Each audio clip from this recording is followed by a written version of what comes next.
Bonjour, Wachie Anin.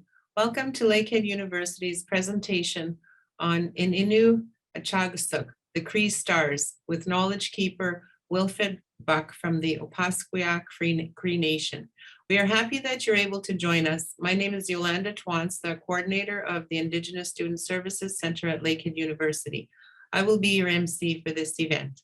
Lakehead remains committed as part of its commitment to social justice and social responsibility to advance the Truth and Reconciliation Commission calls for action and Universities Canada principles on Indigenous education. The Truth and Reconciliation Commission recommendation to build capacity for intercultural understanding, empathy, and mutual respect has become a guiding principle for the commitments Lakehead has made and will continue to guide efforts in the future. Lakehead University respectfully acknowledges that its campuses are located on the lands of Indigenous peoples. Lakehead Thunder Bay is located on the traditional lands of the Fort William First Nation, signatory to the Robinson Superior Treaty of 1850. Lakehead Aurelia is located on the traditional territory of the Anishinaabe. The Anishinaabe include the Ojibwe, Odawa, and Potawatomi nations, collectively known as the Three Fires Confederacy. Lakehead University acknowledges the history that many nations hold in the areas around our campuses and is committed to a relationship with First Nation, Métis, and Inuit peoples based on the principles of mutual trust, respect, and reciprocity and collaboration in the spirit of reconciliation. Before we begin, I would like to share an important notice of video audio recording of this event. Participants are reminded that this online event is being recorded, and we are doing so to preserve a record of the event in the university's archives and to publicize and promote Lakehead University. By attending, you are agreeing to be included in the recording and its public dissemination in any media now known or later developed anywhere in the world in perpetuity. Thank you for joining us. We will have a question and answer period at the conclusion of the lecture. You can please put any questions you have in the chat. And now it is my pleasure to introduce knowledge keeper Wilfred Buck. Wilfred has taught math, science, Indigenous issues, and cultural awareness to classes at the middle and high school levels, as well as speaking at numerous universities, and has taught a first-year astronomy class for the University of Brandon. Wilfred is a husband, father, educator, astronomer, author, artisan, Sundance chief, knowledge keeper, as well as a host of other interests. Wilfred shares, I have had the opportunity to meet and share with Indigenous people from all over the world, and the thing that has made an impact in my thought processes is the understanding that all people have deep concepts of intellectual thought, capacity of intellectual discourse, unabounding common sense, and a shared belief faith that a chug spirit guides our interactions with everything. Welcome, knowledge keeper Wilfred Buck. We're happy to have you today. All right, thank you, Yolanda. Tansi into Teminawak. Wilfred Buck, the Shinigasan, Hego, Pomega, the Ditchagam, the Shinigasan, and Pascal Ninoche. In Nina, the Tamagian into them. Greetings, my relatives. I am known as Pomega, the Ditchagam, the Dreamkeeper, aka Wilfred Buck. And I'm coming to you today from Winnipeg, Manitoba. I'm originally from Opaskwayak Cree Nation in north central Manitoba on the banks of the Saskatchewan River. And I am honored to be allowed to take up some of your time. And hopefully I can relay some of the wisdom that has been passed on to me by our elders and the knowledge keepers and the ceremonial people. So with that, we're going to be starting talking about the stars. So I would like, first of all, to get the Cree map up there. We can get that Cree map up there. This is ININIW ACAKOSUK Masanayagan. ININIW, which is how we refer to ourselves, known as the Cree. We call ourselves ININIW. ININIW, the root word of ININIW is neo, and neo means four. So we refer to ourselves as the body of four, the four parts, which is, I guess you could say it's the body, the mind, the spirit, and the emotion.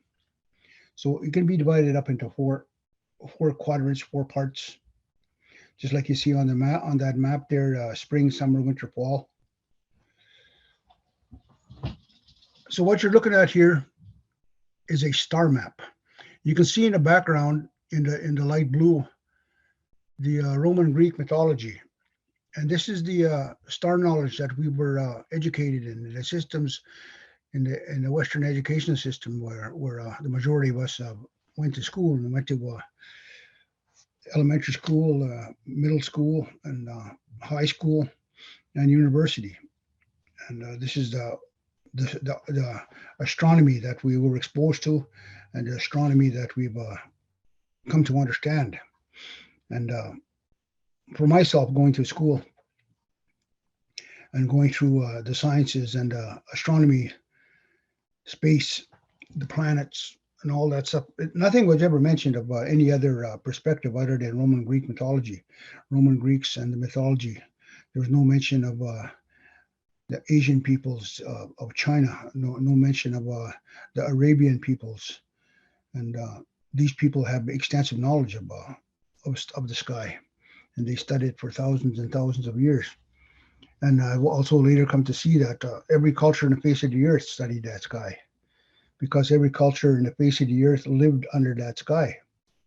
For us living in the northern hemisphere here, that the sky that we see, we've become very intimate with that sky because we lived under that sky in the wintertime, up to anywhere from 16 to 18 hours a night in the wintertime. So we had a lot of time to study that sky and recognize all the patterns that were up there, and recognize the various objects that were in that sky. And we come to rely on that sky for a lot of things, for a lot of knowledge, a lot of instruction, a lot of guidance. And it wasn't until the advent of the industrial revolution, industrial age, and of course that with the coming of the Europeans and the invention of the electric light, that we started losing our sight of that sky. So nowadays, the kids are walking around, they have screens in front of them, they have phones in front of them, they have TVs to look at, they have iPads, they have computer screens, they have televisions, they have all these things to look at to distract them from the reality that they exist in, the reality of the world around them, especially at night. We've been sort of socialized to think that the nighttime is not a good time for human beings.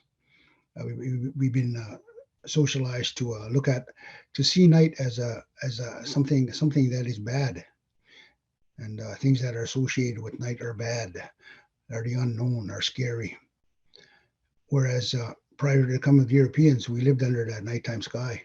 Like I said, anywhere from 16 to 18 hours a night in the wintertime. And we became very familiar with that night and with that night sky. And it was just part of our living process, daytime and nighttime. So we're going to be looking at some of the star knowledge that the Cree people have. So this map that you're looking at, this map was commissioned about 4 or 5 years ago.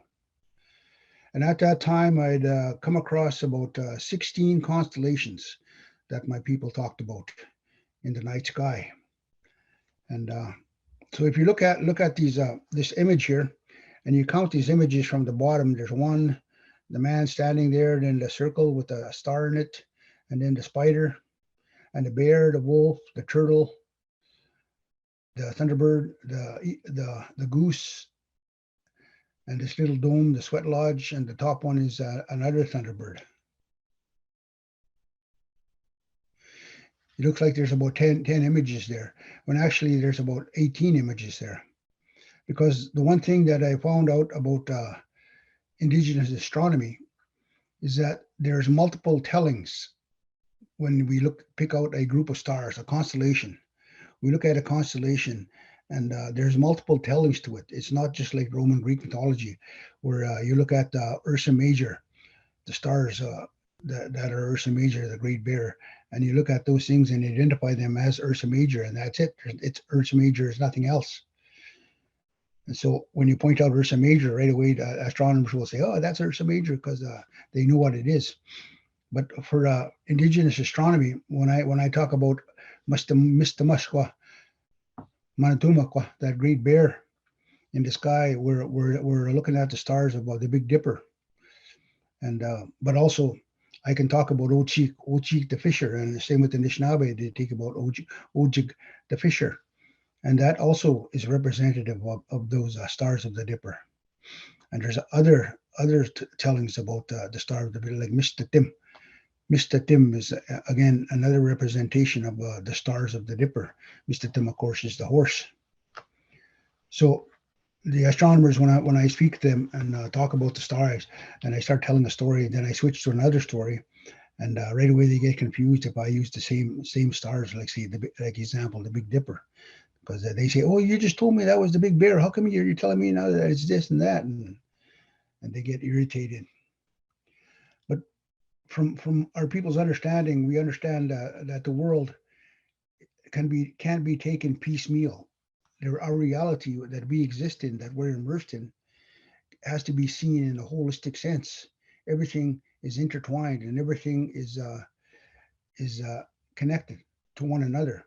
And the actions that happen in that connective system sends ripples through our reality. And so everything has to be taken in a holistic sense, because everything is connected, and everything has repercussions, and everything has actions and reactions. So if you look at that star map right there in the background, like I said, there's the Roman Greek mythology.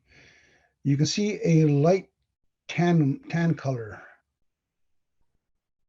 and that's the Milky Way that runs from the bottom where Piponis all the way to the top where Nipin is.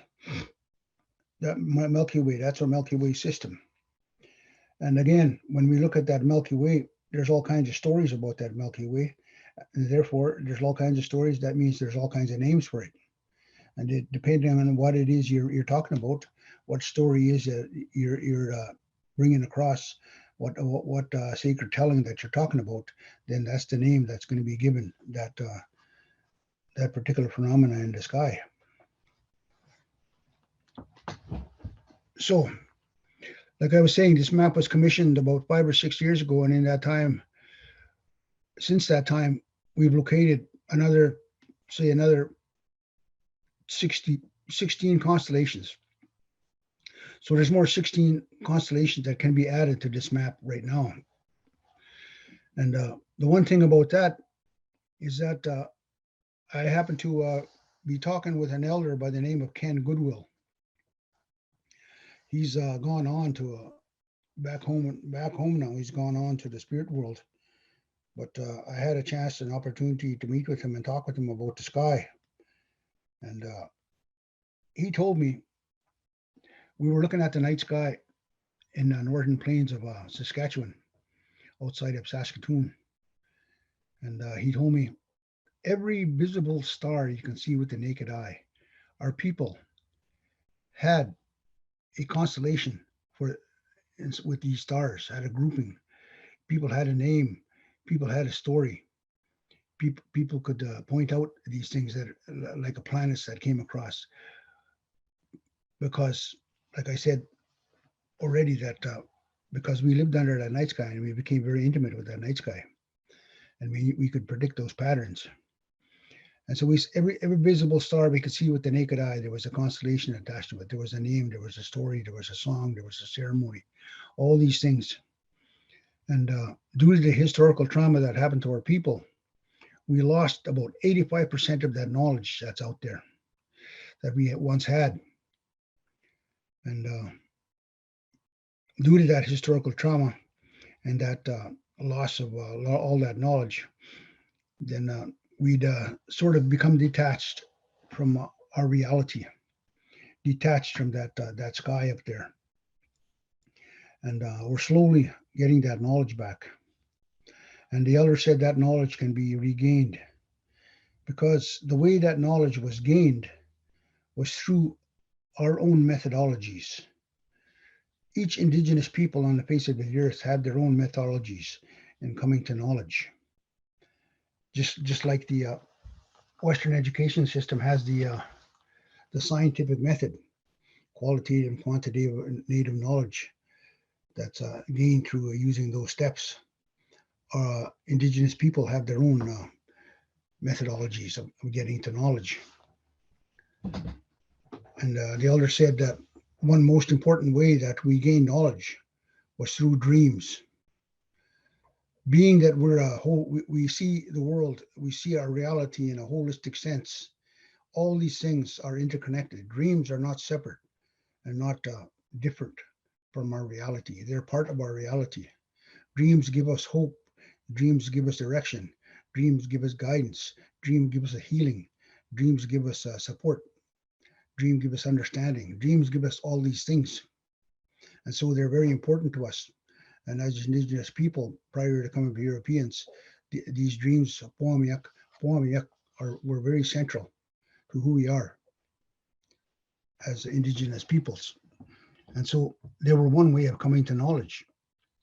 And so that was one part of our methodology, was dreams and understanding those dreams. And the thing about that is that those dreams are connected to the sky. So if you look at that map, right at the bottom of that map, you see that man, that image of a man standing there pointing. And he's pointing at a circle with a star in it.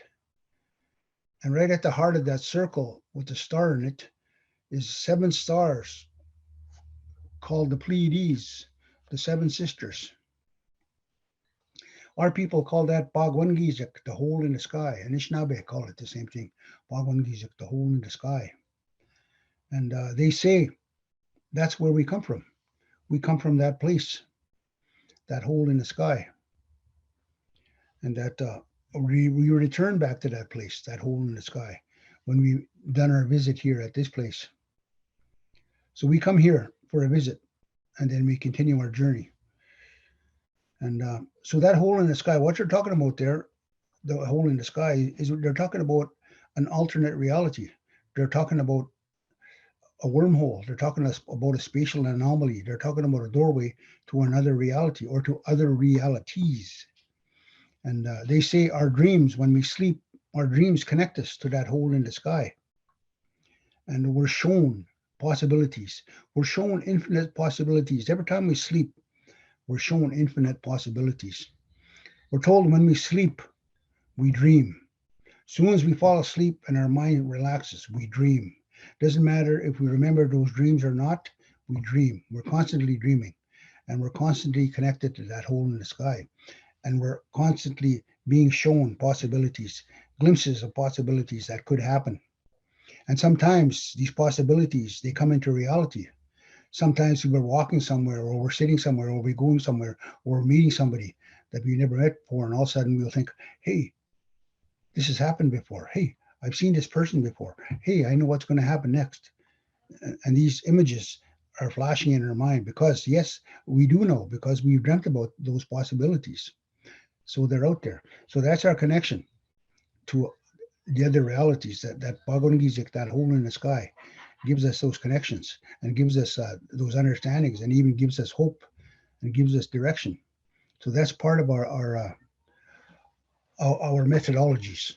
And that there, of all the methodologies, that methodology there is the closest we come to Western thought. We have this in common. We have this knowledge. This everybody dreams. Every human being dreams. And some of them acknowledge those dreams, and some of them dismiss them as subconscious confusion, things like that. But those are different perspectives. So that's one way of we come to knowledge. And we talk about Bagwangizik, that hole in the sky. So what they're talking about there is they're talking about alternate realities. They're talking about the infinite possibilities were shown. They're talking about quantum theory and all the possibilities that are out there.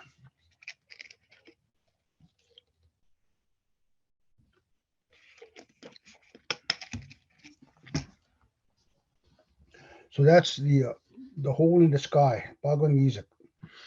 That's just one of the images, because that image there with the hole in the sky, it has another telling about it. And we're told that one of the tellings that we have about Pagwangizik, that hole in the sky, and the Pleiades, is that it's called Ishkoteo. Ishkoteo. Muskigi Ishkoteo is one name for it. And it means medicine fire. And another name they have for it is Matutsan Ashiniak, the Sweat Lodge rocks. And that is where the Sweat Lodge, that's where the rocks are heated up for the Sweat Lodge. Because in the winter sky, especially, you can see the Sweat Lodge in the sky and the sacred fire are right in the sky. So if you go up from that, excuse me, if you go up from that image to that bird that's upside down there, right at its head, there's Matutsan, Maduduzan, the Sweat Lodge. In Roman Greek mythology, this group of stars is called Corona Borealis, the Northern Crown. One of the interpretations and one of the tellings that our people have, we call it Matutsan, the Sweat Lodge, Maduduzan. So if you follow in a line down from the Sweat Lodge through that wolf, that's where the North Star is, right at the heart of that wolf. That's the North Star. And then you continue down to the sacred fire. They're in a line. And in the winter sky, you can see them in a line right across the sky. Very clear. And there's a story about how we got about obtaining that Sweat Lodge. And for the Cree people, it's with a little boy named Ashiniwasish. Ashiniwasish, we call him Stone Child. And for the Anishinaabe and Madudus, and they call him Gizens. So these are multiple tellings. And the thing about this is that you're looking at the Cree star map. There's an Anishinaabe star map. There's a Dakota star map. There's a Siksika star map. Every culture can make their own star map. And so there's all kinds of stories up in the sky. When I mentioned the Pleiades are very sacred to a lot of Indigenous people all over the world, because the way that the Pleiades are situated in the sky is that we can see them in the northern hemisphere, and then other times people in the southern hemisphere can see them. And so I had the opportunity to speak with quite a few Indigenous people from all over the world. And one of the things we had in common was they talked about that hole in the sky. They talked about the Pleiades as a very sacred place, as a place of origin, many of them said. So I thought that was pretty interesting. So this is the sky that we should remember, we should know. Especially as Cree people, we should know the sky. And Anishinaabe should have a map of look at that map of their own, and they should know that sky and those constellations that are up there. Same with the Lakota, the Siksika. All these people, the Mi'kmaq are working on our star map right now, and they're gathering all their stories. So if we could switch that map. So this year is the sky we're more familiar with as we're going through the educational system. You can see on the outer edge of that is the 12 months. And if we think back about that Cree star map, it is divided into 13 moons, not months, but 13 full moons. So if you look at the star map here, you can see Ursa Major right in the center, Ursa Minor right in the very center, and that's the Little Dipper. And that star that's at the very center, that's the North Star, of course, Polaris. And you can see Ursa Minor, Ursa Major, the Great Bear, the Small Bear. You can see a Cassiopeia. You can see Auriga, Perseus, Cepheus, Cygnus, Aguila, all in the Milky Way. You can see the Milky Way running across there. And then there's a dotted line. It's an arc. Starts in September, goes in the arc across, and ends up in April. This year tells us that all the stars above this dotted line are not circumpolar stars. That means they get below the horizon. And so if you look right above the top where it says January and December, there's Orion upside down right there. And that dotted line is just above where Orion is. So that means that Orion isn't out all the time. not like Ursa Major or Ursa Minor. Ursa Major and Ursa Minor are circumpolar stars. That means they're up all the time. Doesn't matter what season it is. They're up every night. Every night they're up. They never get below the horizon. Whereas Orion gets below the horizon. So we can't see Orion every night. We only can see Orion in starting late September. We see him all winter long until he gets in April. And then when he gets to April, he catches up to the sun. So in the summer months, he's up when the sun is out, so we can't see him. So this is, we call this Orion, which means the winter keeper. And so this is the one that brings the winter and keeps it all winter long. And then when he warms up, it goes away again. And the Anishinaabe call him the winter maker. So there are similar tellings to that group of stars.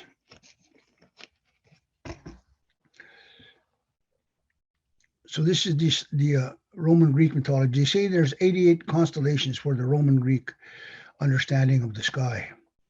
And for our people, like I said, there's multiple tellings to a lot of the various constellations. So with that, we're going to switch again to the next picture. So this here, again, is the Northern Hemisphere sky. So this is the stars that we see in the Northern Hemisphere sky at night. And these are the major the brightest ones we can see. And in here, you can see a lot of circles and a lot of dotted. And some of them are, like I said before, have to do with the summer and winter constellations. But if you look right in the center, right where the quadrants join, the north, south, east, west, right in the very center, that's Polaris right there. And that circle above Polaris, that small circle above Polaris, that there is called the Precession. The Precession. The circle of the Precession is right there, that small circle that touches the North Star, Polaris. The Precession is the wobble of our Earth's axis. Our Earth is like a spinning top in space. And as it spins, it wobbles. The axis wobbles. So our North Star right now, in 1,000 years' time, the axis of our Earth will be pointing somewhere else. And it points at a big, huge circle. So you look at that circle from where Polaris is, in that circle that goes all the way around there. It takes 26,000 years for our axis to point from Polaris, 26,000 years back to Polaris. And you can see other stars that it touches as it goes in its precessional circle there. And so in 1,000 years' time, Polaris won't be our North Star. Another star will be our North Star, or maybe it'll be blank because there won't be a bright star there that we can see. They say when they built the pyramids 2,000 plus years ago, that the North Star that our Earth's northern axis was pointing at was Thuban. And Thuban is a star in the constellation Draco. And so Thuban was the North Star at that time. And that's the star that the Egyptians aligned the pyramids with. So the precessional circle takes 26,000 years to complete one complete cycle. And the thing about that is most interesting is that for our people, if we can go back to that first map with the Cree star map, but keep this precession in mind here, this big circle. So if you look at this Cree star map, and you can see that bird upside down right in the center, there's a faint circle there. That's the precessional circle right there. And our North Star is on the bottom of that precessional circle right where the wolf is. But inside this precessional circle is a bird that's upside down. This bird is called Pipun Pinesio. Pipun Pinesio means the winter thunderbird. Pipun, winter, Pinesio, thunderbird. So the winter thunderbird. And the winter thunderbird reminds us of a process in time. It reminds us of time as a thing in motion. It reminds us of cold, how cold it gets. It reminds us of winter. So right behind this winter thunderbird, there's Draco the dragon. So you can make out some of the stars of Draco the dragon behind the winter thunderbird. Right at the chest of the winter thunderbird, there's a star in Draco. So in the chest of that winter thunderbird, that star, my people call Miteigizik. Miteigizik means the heart of the sky. So the heart of the sky is pretty much in the center of that precessional circle. And so that heart of the sky signifies that's the center of that precessional circle. That's why they call it the heart of the sky. And the thing about that is that if it takes 26,000 years to make one complete cycle, that just emphasizes the fact that our people have been looking at the sky for longer than 26,000 years. So we've been studying that sky for quite a long time, as every culture does. And so that just tells us that we've been around here for quite a long time. And this winter thunderbird talks about something called the Ice Age also, because through the process of time, the winter thunderbird showed us how to live through that Ice Age. So the thing we have to understand is that every culture on the face of the earth has a depth of knowledge, has a very intimate connection to our reality around us, and has a very intimate connection to Atsak, the spirit. All these dots we see in the night sky, my people call Atsak, ACAKOSUK. ACAKOSUK from the root word Atsak, which is spirit. So these spirits lights in the sky show us that we belong to other reality out there. Not only this one, we're here to visit. One of the things that connect us to that reality out there is our ceremony. When we go to ceremony, sometimes the elders tell us we are spirits learning how to be human. We're not human learning how to be spirits. We're spirits learning how to be human. And once we learn how to be human, then we return back to spirit and we continue our journey. They say we are energy. There's a term in Cree called Kishikugak. Kishikugak refers to beings of light, beings of energy. So the theme Kishikugak, the term Kishikugak, the root word for that is Kishigao. Kishigao is the light of day. Tansi Kishigao. How is that day out there? So the light of day refers to that energy of the sun. So Kishikugak refers to a being of energy, a being of light, a being of energy. And they say that we come here to this place, Utaiski, this earth here. We come here and we take a physical form in order to experience this reality. And once we've experienced this reality, then we revert back to energy and we continue our journey. And this is very profound because this tells us that we're energy and we change form and then we revert back to energy. So what they're talking about there is particle theory. That's what particle theory is. Energy is neither created nor destroyed. It just changes form. And that's what our people understood, that we're energy and we change form. But we continue our journey because we neither end. We can end. We can't end.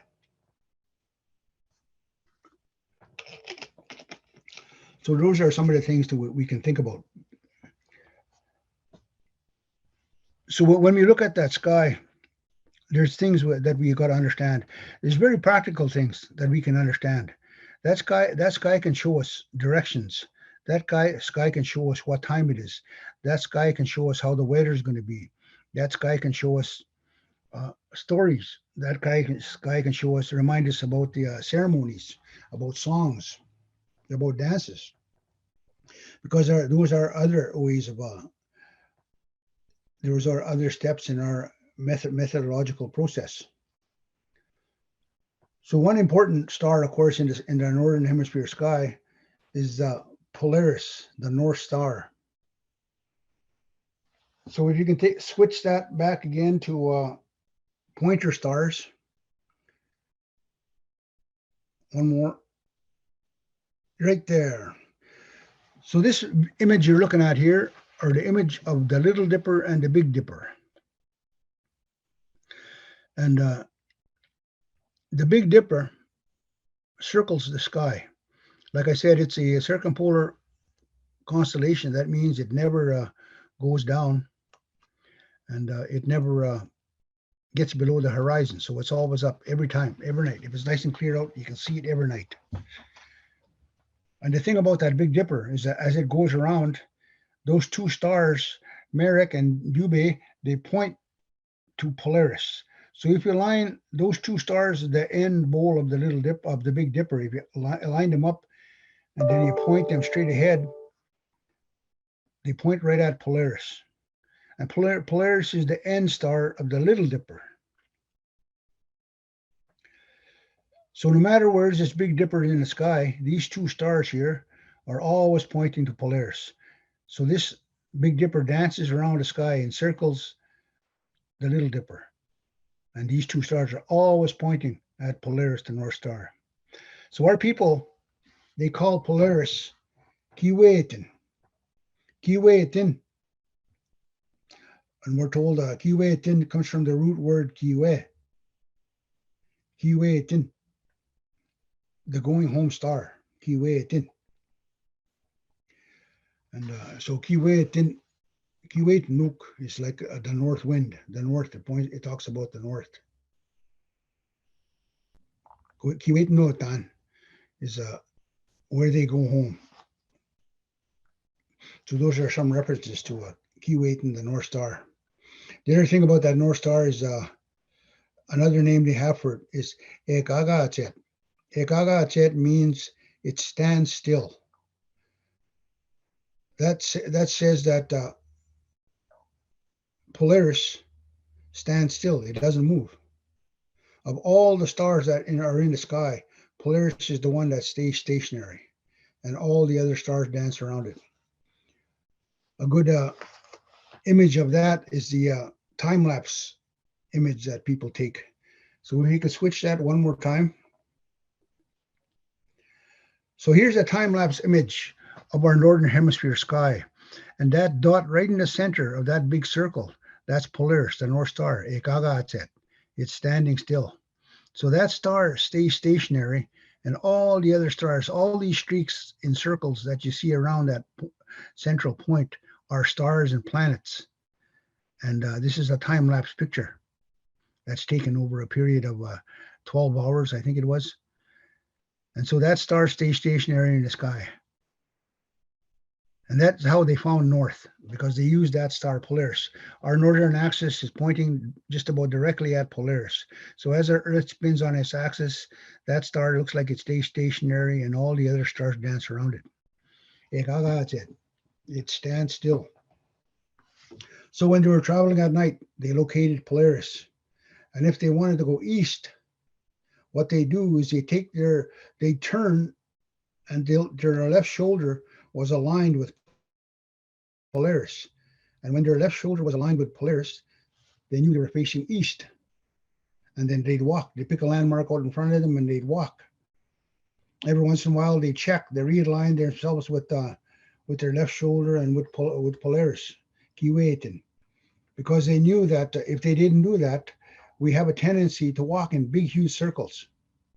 And depending on what side of the brain is dominant, left side or right side, we walk in big, huge left circles or big, huge right circles. So it was always important to realign yourself. And say it likewise, if they wanted to go west, then they turn with their right shoulder aligned with Polaris, with Kiwetin. And they know they'd be facing west. And again, they'd walk a landmark in front of them. So those are ways of finding your direction, of orienteering yourself. But there's other ways which are very common sense, because we know that the sun rises in the east and goes across the sky and sets in the west. But also, the moon rises in the east and goes across the sky and sets in the west. Not only that, all the planets rise in the east and go across the sky and set in the west.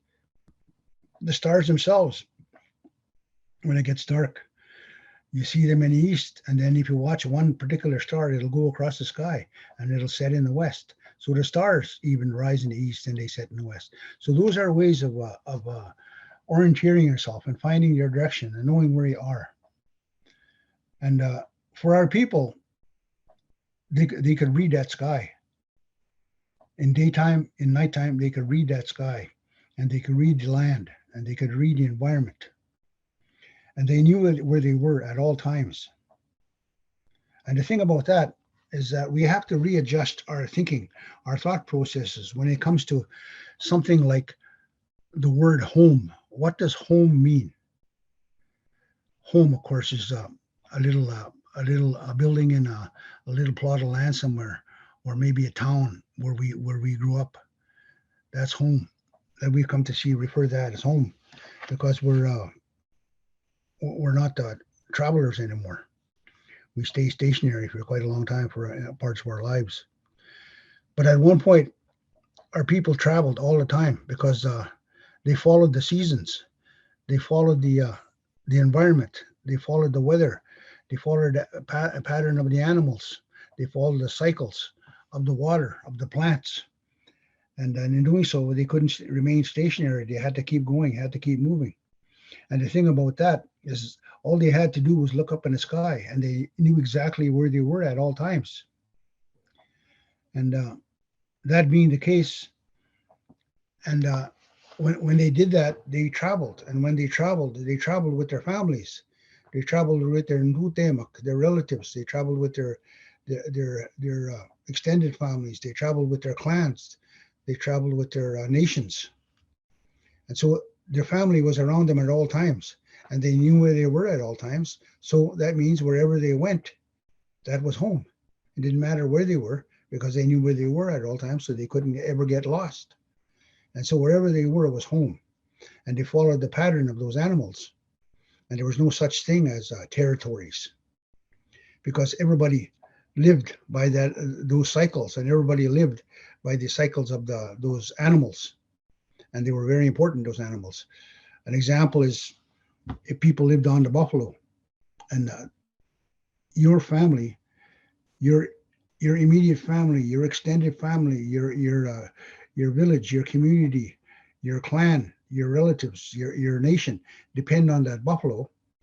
You can't be following that buffalo and then all of a sudden come to some imaginary line that marks the end of your edge of your territory and stop and say, oh, I can't go any further because I'm at the edge of my territory, so the buffalo got to continue on.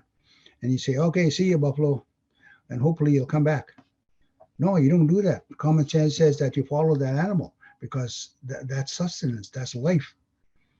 And so that being the case, other peoples were doing that, other nations were doing that at the same time, and they interacted, they met each other. And the important thing about that is that our elders tell us that it wasn't uncommon for people to know 6 or 7 languages. Now, in that sentence, there are 6 or 7 languages. That says that people were taking time to immerse themselves in other cultures, to learn the languages, but not only to learn the languages, to learn the ceremony, to learn the song, to learn the sacred teachings, to take time to live amongst other people and soak in that culture. So that says if they were doing that, then there couldn't be huge wars against each other whenever they met, because it wasn't feasible, and it wasn't common sense, and people lived by common sense. And so those are some of the perspectives we have to think about, and we have to readjust our thinking to when it comes to that. Because I know when I was going to university, I was taught that the Cree people had their own territory, and the Anishinaabe had their own territory, and the Siksika people had their own territory, and they were fighting amongst each other all the time, the Siksika people and the Cree people. and the Anishinaabe people. But the thing about that is that the Cree people, the Ojibwe people, and the Blackfoot people are all from the same language group. The Algonquian language. There's words that are similar, and if people could understand each other, you know, why are they fighting for? If people are living on the land and dependent on the animals, and there was plenty of animals to go around, then there was no fighting. The only time there was fighting is when all the buffalo were killed and all the animals were wiped out. Because it's not only the buffalo that were exterminated, the antelope were exterminated, the elk were exterminated, the caribou were exterminated. All these animals, the turkeys were exterminated. Turkeys were a common bird throughout the Americas. Turkeys, you know, and we're not just thinking of Thanksgiving bird here. They were common, and so all these animals were wiped out. And when they were wiped out, people started competing about competing in regard to having trading partnerships with the fur traders and with the mercantile system. And when that happened, then that's when the territories came in. That's when the fighting began. So those are some of the things we have to look at, and some of the things we have to see. I see we have about 10 minutes, I guess. So maybe at this time we could turn it over and see if there's any questions, or we could maybe read out some of the comments. If you can do that, Yolanda.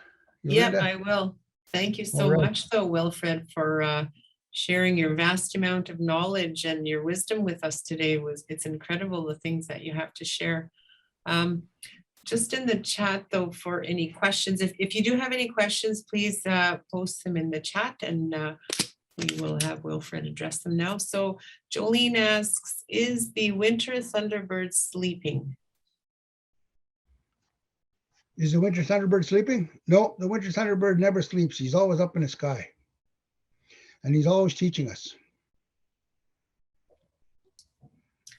Roxanne has a comment. Most Indigenous people have our creation stories in which we come from the star people. That is so interesting that we have knowledge more than 26,000 years and have been here longer than that. Wow, amazing. Thank you for the information. Yeah, because yeah. Go ahead. So those knowledges, they refer back to things like the Ice Age. And so that tells us we've been here for quite a long time. Lorraine asks, are we able to access the star maps?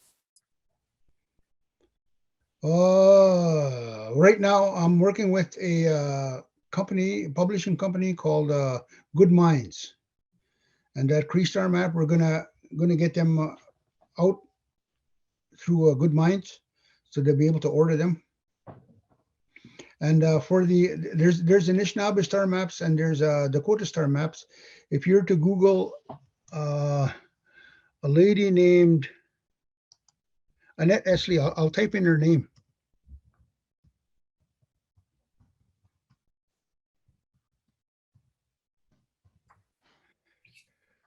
So if you to Google Annette Esley, she's an astrophysicist. She works at St. Cloud University in just north of Minneapolis, and she's a Anishinaabe Dakota, and she's the one who made that star map, that Cree star map. But she worked with a Anishinaabe elder named Carl Gabwe, and they did an Anishinaabe star map, and she worked with another person to do a Dakota star map also. So if you Google her name, you'll see a lot of her information that's out there. And if you go on, I don't know if you have it or not, but if you go on my website,